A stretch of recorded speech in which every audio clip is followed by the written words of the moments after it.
Aujourd'hui, dans cette vidéo, nous allons voir comment installer Ubuntu 17 sur une machine virtuelle. Let's go.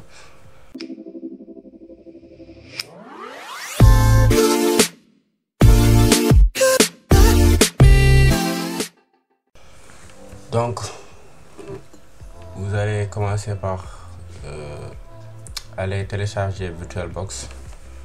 Donc, vous allez sur Google et vous tapez Virtualbox.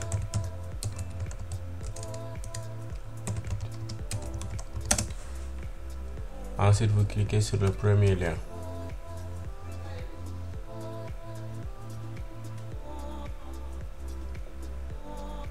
Vous allez voir là où c'est écrit Download Virtualbox. Vous cliquez dessus.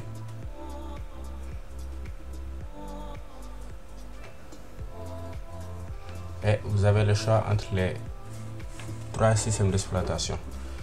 Si vous êtes de Windows, vous allez cliquer sur Host, Windows Host. Si vous êtes de Mac OS, vous cliquez sur Mac OS. Si vous utilisez Linux, vous cliquez Linux Distribution. Donc, pour les gens de Windows, vous allez cliquer sur Windows Host. Ensuite, vous allez cliquer sur OK. Vous allez enregistrer le fichier. Et à part le Virtualbox, vous aurez besoin de Virtualbox extension qui va vous permettre d'ajouter quelques périphériques et quelques bonus au logiciel. Vous cliquez sur All Platform.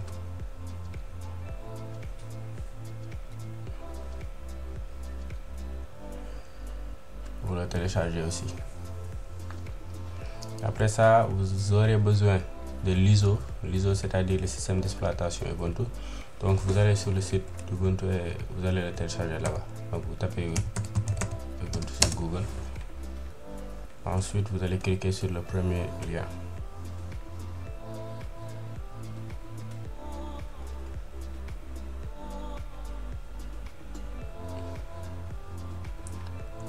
Donc vous regardez là où il y a desktop. Vous cliquez dessus.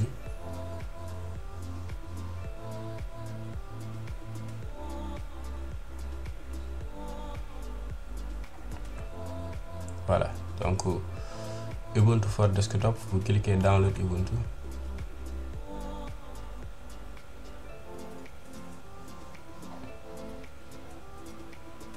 Voilà, il y a deux versions sur le site officiel. Il y a la version 6.4 LTS, c'est-à-dire long terme support, support à long terme, et il y a la version 17.10 qui est la dernière version.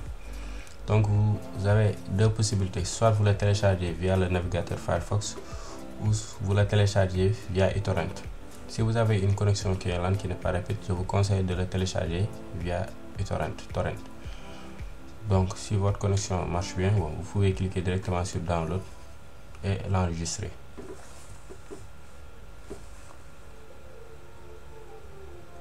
Donc il va vous demander de remplir un formulaire, mais c'est pas nécessaire. Vous pouvez le sauter, vous allez cliquer sur Not Now, Take Me to Download.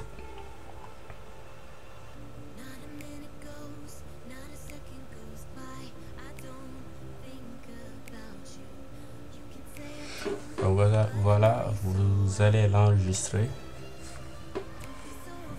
et vous allez attendre que votre téléchargement se termine. Après ça, vous allez commencer, on va suivre avec l'installation de Virtualbox.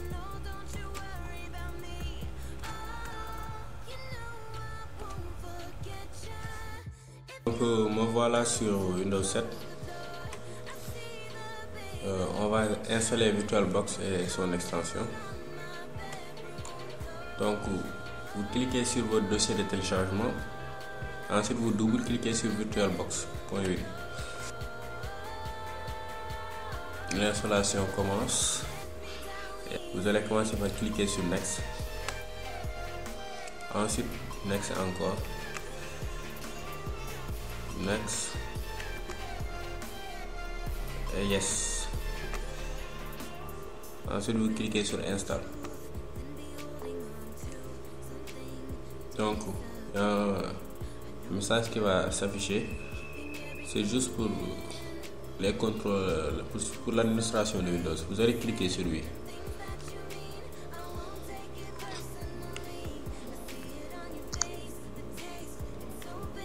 Ensuite, il y aura un message qui va s'afficher. Il va vous demander d'installer des périphériques. Donc vous allez d'abord cocher sur toujours faire confiance au logiciel provenant de Oracle Corporation ici. Ensuite vous cliquez sur installer.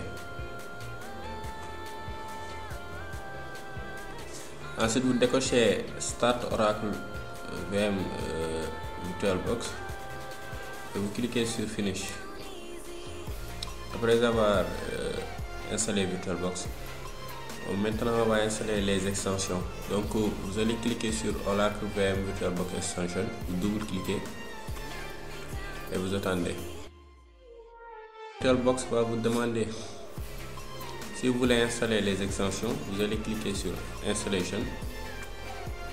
Ensuite il va vous demander d'accepter la licence, donc vous allez descendre, vous allez cliquer sur J'accepte. Un autre pop-up va s'afficher, vous allez cliquer sur Oui.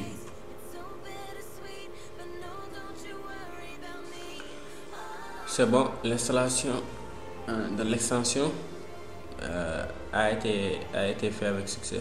Donc vous cliquez sur OK et tout est nickel. Donc après avoir installé Virtualbox, vous allez l'ouvrir et on va créer une nouvelle machine virtuelle. Donc une machine virtuelle, c'est comme votre ordinateur, mais à la seule différence que c'est virtuel, c'est pas physique. Donc Virtualbox va prendre un peu des ressources de votre ordinateur physique pour créer une machine, un ordinateur virtuel.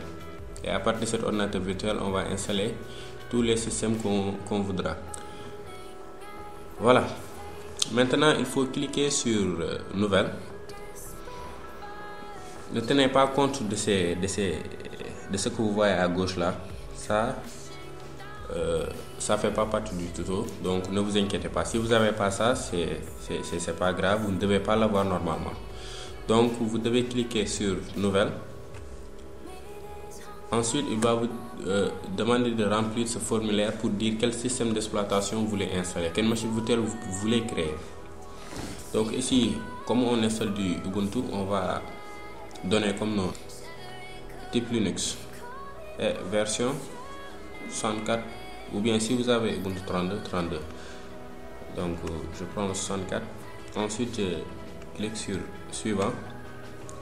Il va me dire de l'allouer de la mémoire vive, c'est-à-dire de la RAM. Donc il est conseillé pour les systèmes d'exploitation Ubuntu d'allouer minimum 2 Go. Donc on va déplacer ça jusqu'à atteindre les 2 Go. Voilà, on a atteint les 2 Go. Il faut faire attention à ne pas dépasser la couleur verte. Donc ensuite on clique sur suivant. Il nous dit cette partie c'est dédiée à la création du disque dur. Créer un disque dur virtuel. Maintenant vous allez créer. Ensuite quel type de disque dur? Bon, VDI, image, disque virtuel. Ensuite suivant. Un stockage sur disque dur dynamique ou alloué. Donc il est conseillé dynamique alloué, c'est-à-dire au fur et à mesure vous pourrez augmenter la mémoire de votre système, de votre machine virtuelle. Ensuite next, la taille du disque dur 10 Go, c'est bon. Ensuite on clique sur créer et c'est bon, on a notre machine virtuelle qui a été créée. Vous le voyez en bas, Ubuntu. Donc ce qu'on va faire, c'est on va configurer notre machine virtuelle. Donc vous allez cliquer sur configuration. Ensuite on va aller sur stockage. Donc ici ce qu'on va faire, c'est on va mettre le Ubuntu. On va mettre l'ISO, c'est-à-dire exploitation. On appelle ça l'ISO. On va mettre l'ISO ici. Vous allez cliquer sur le CD vide, là où c'est écrit vide. Ensuite à droite vous allez voir il y a un CD et vous allez cliquer dessus. Il va vous dire choisir un fichier de disque optique virtuel. Vous allez cliquer. Donc vous allez sélectionner votre système d'exploitation. Ici c'est Ubuntu. Donc on va prendre notre Ubuntu.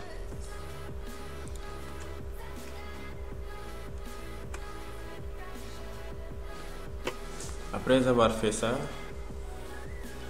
C'est bon, vous pouvez cliquer sur OK. Et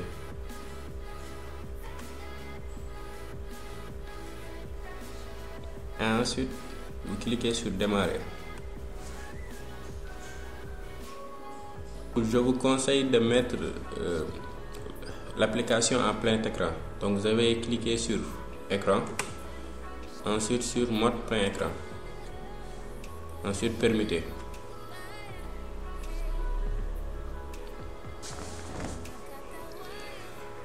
Voilà, le système Ubuntu s'est lancé. Donc on a la possibilité de faire deux choses, ce qui est super chez Linux. On peut installer directement notre système, ou bien on peut tester notre système avant de l'installer. Vous n'avez pas cette possibilité chez les autres systèmes d'exploitation comme Windows ou macOS, mais chez Linux vous avez la possibilité de tester votre système avant de l'installer. Donc ici on va pas tester, on va directement l'installer, on va le tester à la fin de l'installation. Donc on va choisir notre langue, français. Ensuite on va cliquer sur installer Ubuntu. Ensuite il est conseillé quand vous installez des systèmes d'exploitation Linux d'avoir la connexion et de télécharger les paquets pour faire les mises à jour, etc. Donc on va cliquer sur télécharger les mises à jour pendant l'installation et installer les third-party logiciels of graphic, etc. Donc vous cochez tout, télécharger et installer, ensuite vous cliquez sur continuer. Donc il va vous demander comment on va faire pour installer Ubuntu sur le disque dur. Donc il y a 4 possibilités, soit on efface le disque dur et on installe directement Ubuntu, soit on chiffre la nouvelle installation pour la sécurité, soit on utilise le LVM ou autre chose. Comme on est sur une machine virtuelle, parce que cette installation est un peu différente de l'installation physique, c'est-à-dire quand on va mettre notre système Ubuntu directement sur notre machine. Parce que là, on est sur une machine virtuelle. Donc, pour les débutants, je vous conseille de faire ça. Effacer Ubuntu, effacer le disque et installer Ubuntu. Donc, vous allez cliquer directement sur installer maintenant.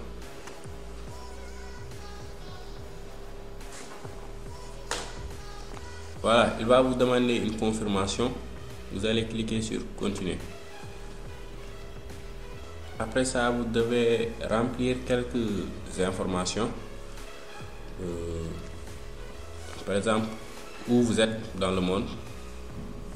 Cliquez sur continuer.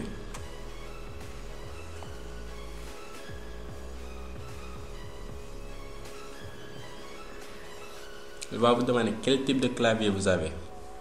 Donc, si vous avez un AZERTY, vous cherchez le français AZERTY. Si vous avez un QWERTY, vous cherchez quel type de QWERTY vous avez. Ici, moi, j'ai un clavier italien, donc je vais chercher Italie.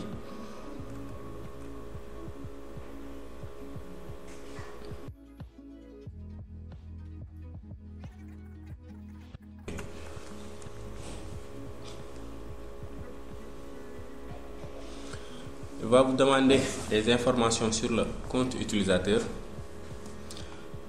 votre nom. Bon, vous allez mettre votre nom. Ici, je vais mettre oui. Et comme nom de votre ordinateur, soit vous laissez pi virtuel, soit vous laissez votre nom virtuel, ou bien vous changez, vous pouvez complètement changer. Donc moi je vais enlever le virtuel et je vais laisser le pi comme ça.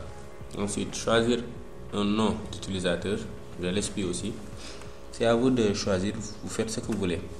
Et un mot de passe, vous mettez le mot de passe que vous voulez. Ensuite vous allez confirmer le mot de passe.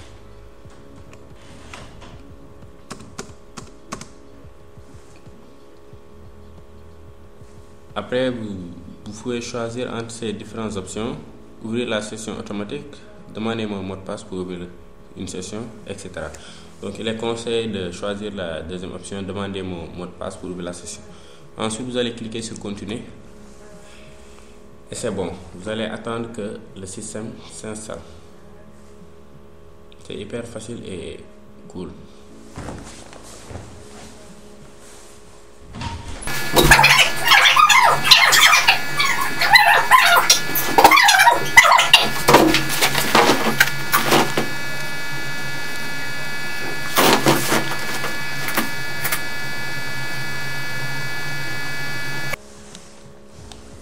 Donc voilà, l'installation est terminée. Il va vous demander de redémarrer la machine et vous cliquez sur redémarrer maintenant. Ensuite, il vous dit d'appuyer sur entrée pour enlever l'image, l'ISO que vous avez utilisé au début. Donc vous appuyez sur entrée. C'est bon, vous allez attendre que ça redémarre.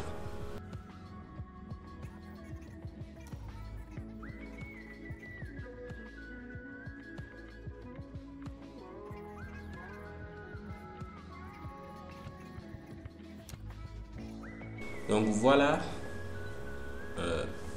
on va se loguer, on va se connecter. Donc vous appuyez sur entrée et vous mettez votre mot de passe. Et vous cliquez sur connecter.